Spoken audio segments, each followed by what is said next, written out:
Tuhan adalah gembalaku, takkan kekurangan aku. Dia membaringkan aku di padang berumput hijau. Saudara-saudara yang terkasih di dalam Kristus, selamat pagi. Salam jumpa lagi dalam Sabda Siap Saji.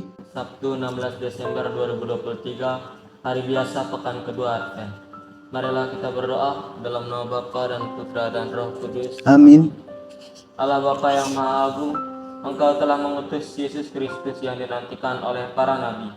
Semoga kami semakin mengimaninya dalam hidup sehari-hari.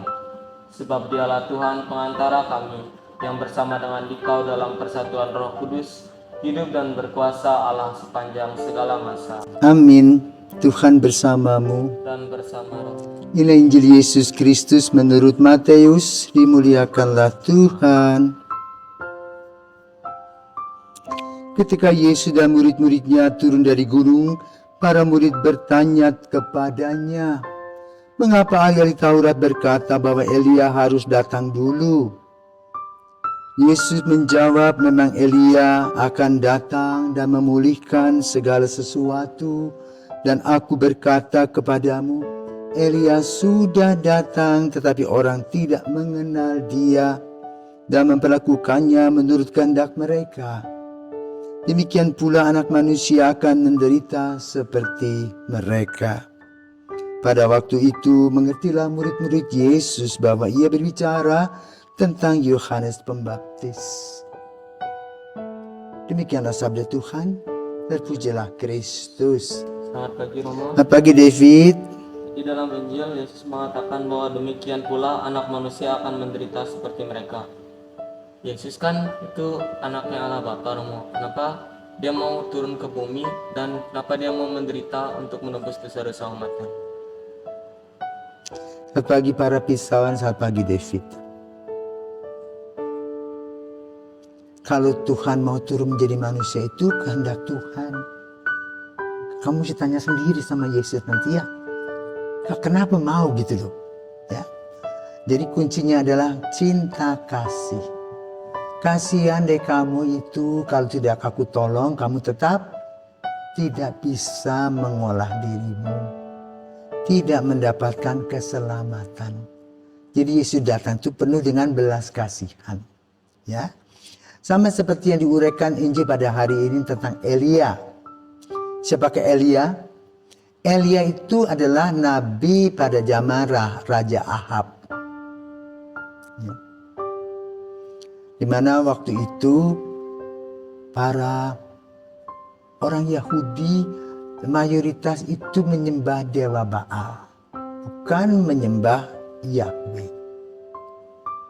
Karena itu pada suatu hari Elia minta pada Raja Ahab untuk mengumpulkan sekitar 450 nabi dewa Baal dan membuat festival. Bukan festival kor, ya. Bukan festival makan minum, ya. Bukan festival tenki, lari, bukan. Tetapi bagaimana menghadirkan Allah, Yahweh, dan dewa Baal. Maka disembelihlah binatang-binatang. Tapi tidak boleh ada api. Api hanya boleh dimintakan dari grupnya dewa Baal kepada dewa Baal. Nanti aku juga, kata Elia, minta kepada Yahweh. Diundi, lalu yang memulai dewa Baal. Mereka menari, keliling-keliling.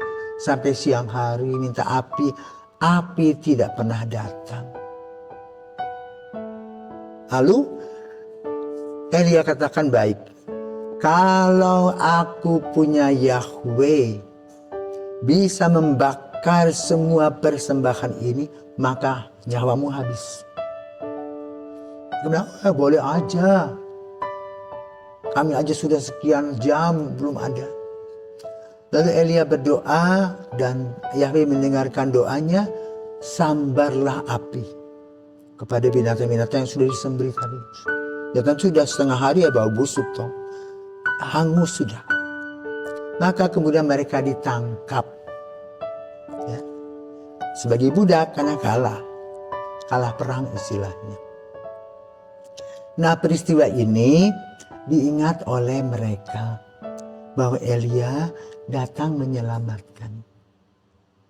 Demikian pula para murid Yohanes Pembaptis melihat kehadiran Yohanes Pembaptis sebagai juru selamat mereka.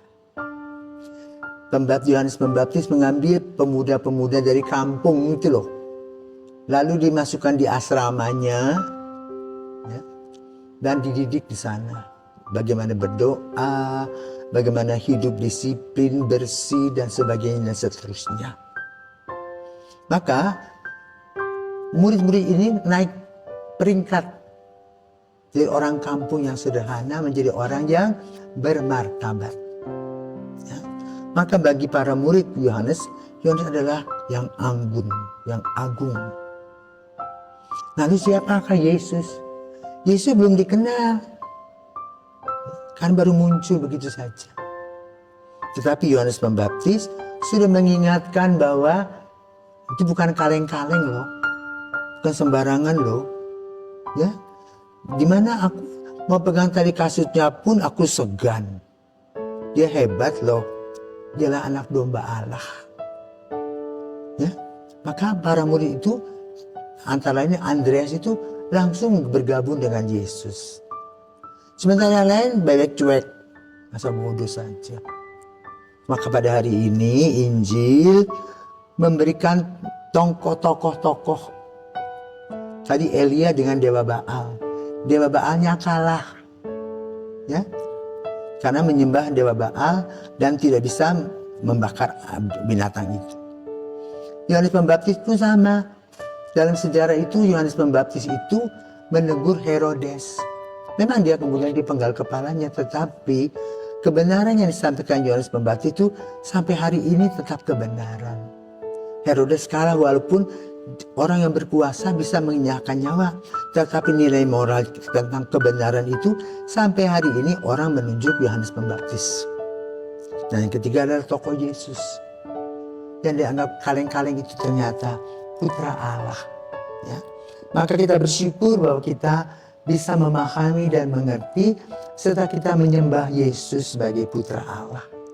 Karena dia memang datang untuk menyelamatkan kita dengan penuh belas kasih. Maka pada hari kedua novena Natal ini, marilah kita berdoa agar terang yang ada dalam diri Yesus itu betul-betul bercahaya dan membuka mata hati kita untuk menerima kedatangan Yesus, Allah yang menjadi manusia yang akan lahir di kandang Bethlehem. Sebagai apa? Turun ke bumi dalam kerendahan hati. Semoga kita juga boleh belajar rendah hati sebagaimana Yesus. Selamat pagi, Tuhan memberkati.